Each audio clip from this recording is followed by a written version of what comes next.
احمدپور سیال کی دینی درسگاہ مدرسہ عربیہ شمسیہ فخر المدارس احمدپور سیال میں سالانہ جلسہ سیرت مصطفیٰ کا انعقاد کیا گیا، جس میں علماء کرام نے خطاب کیا اور نعت خوانوں نے اپنا نتیہ کلام پیش کیا۔ مزید ہمارے نمائندے محمد عرفان ہرپل ہمارے ساتھ موجود ہیں، تفصیلات ان سے جانتے ہیں۔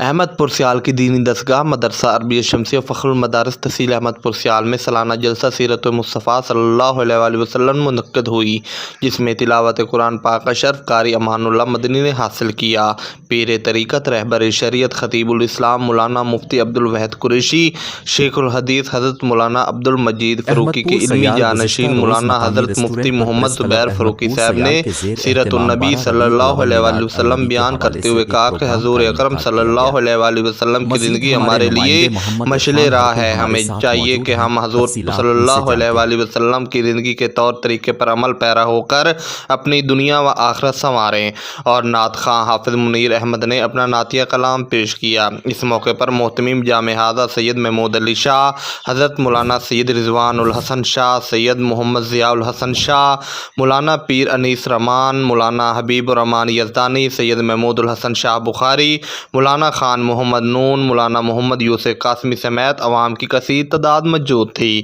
کیمرہ مین ٹیم کے ساتھ محمد عرفان ہرپل، احمد